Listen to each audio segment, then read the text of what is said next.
नमस्कार। आज हम एक बहुत ही दिलचस्प ऐतिहासिक घटना पर बात करने वाले हैं। 19वीं सदी के बंगाल में दो महान हस्तियों की मुलाकात। हाँ बिल्कुल।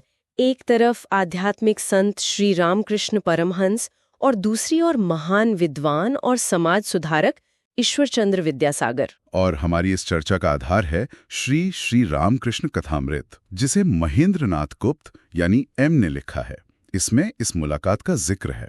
हाँ, ये अद्भुत ग्रंथ है। तो सोचिए जरा, 5 अगस्त 1882 कोलकाता में विद्यासागर का घर। एक तरफ वो संत जो गहरी समाधि और ईश्वर अनुभव की बातें करते हैं, दूसरी तरफ वो विद्वान जो तर्क और समाज सुधार पर जोर देते हैं।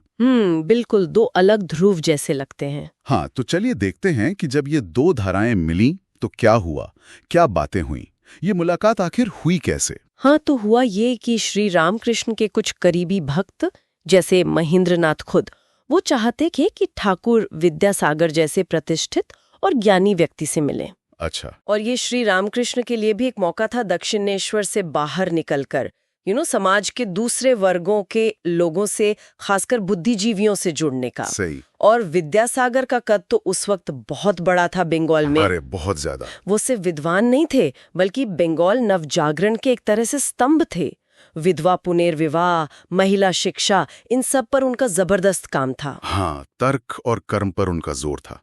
श्री रामकृष्ण की छवि इससे काफी अलग थी, है ना? ज्यादातर लोग उन्हें एक भक्त, एक संत के रूप में जानते थे। बिल्कुल।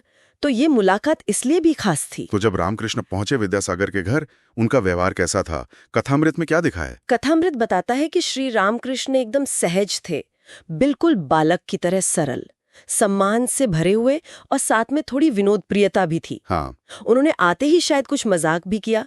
बातचीत फिर अध्यात्म, ईश्वर और सेवा के आसपास ही घूमी। अच्छा, सेवा पर क्या बात हुई? विद्यासागर तो खुद इतने बड़े परोपकारी थे। हाँ, यही दिलचस्प है। रामकृष्ण ने विद्यासागर के करुणा भाव और सेवा कार्यों की तारीफ की। कहा कि ये सात्विक गुण है, रजोगुण से प्रेरित नहीं। लेकिन कुछ और भी जोड़ा उन्होंने। हाँ, उन्होंने जोड़ा कि ये जो सेवा है ये और गहरी हो सकती है अगर कर्ता ये समझे कि वो ईश्वर की ही सेवा कर रहा है। मतलब सिर्फ इंसान की नहीं, बल्कि हर जीव में बसे ईश्वर की। अच्छा, ये सर्वव्यापकता वाला सिद्धांत। बिल्कुल, कि ईश्वर सब में है, तो किसी की मदद करना भी असल में ईश्वर की पूजा है। ये सेवा को एक आध्यात्मिक आयाम देता है। और ज्ञान और भक्ति के बारे में भी कुछ बात हुई होगी। विद्यासागर तो ज्ञान के सागर माने जाते थे। हाँ, जरूर। श्री रामकृष्ण ने विद्यासागर के ज्ञान का सम्मान किया, लेकिन ये भी कहा कि सिर्फ पांडित्य या किताबी ज्ञान काफी नहीं है ईश्वर को पाने के लिए। उन्होंने कहा कि पंडित सिर्फ पढ़ते और बोलते हैं, पर असल चीज है अनुभव। जैसे मधुमक्खी फूल से मधु लेती है, और वो अनुभव भक्ति से आता है, ईश्वर के लिए गहरा प्रेम और विश्वास। तो मतलब ज्ञान बेकार है, ऐसा नहीं कहा? नहीं, बिल्कुल नहीं। उन्होंने ज्ञान और भक्ति के संतुलन पर जोर दिया। कहा कि दोनों चाहिए। बौद्धिक समझ जरूरी है, पर दिल का जुड़ाव, वो भक्ति भाव, उसके बिना ज्ञान अधूरा है। ये बात तो बहुत गहरी है।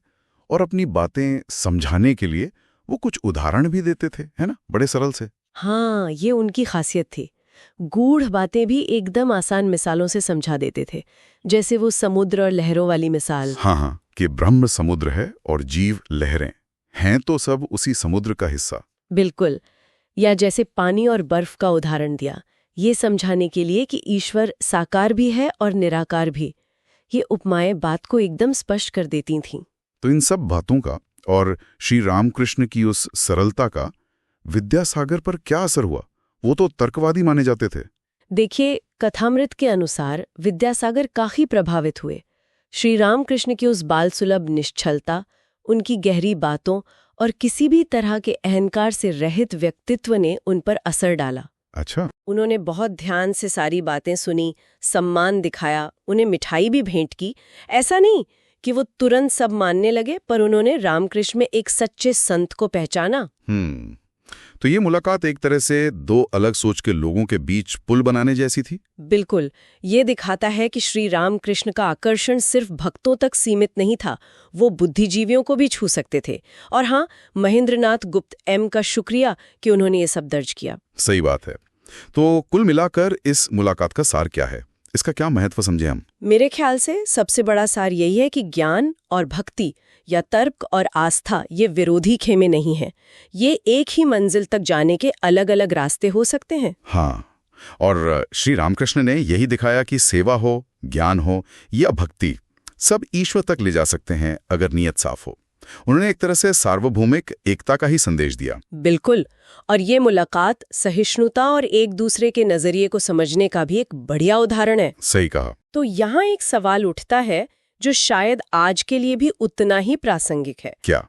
यही कि जैसे 19वीं सदी में ये दो अलग सोच वाले दिग्गज मिले और एक सार्थक संवाद हुआ, वैसे ही आज के हमारे इस जटिल समय में जहाँ इतने मतभेद हैं विज्ञान और अध्यात्म के बीच, अलग-अलग विचारधाराओं के बीच, हम ऐसे संवाद कैसे बना सकते हैं? कैसे एक दूसरे को सुनकर अपनी समझ को और बेहतर कर सकते हैं? ये सोचने वाली बात है, बहुत जरूरी सवाल।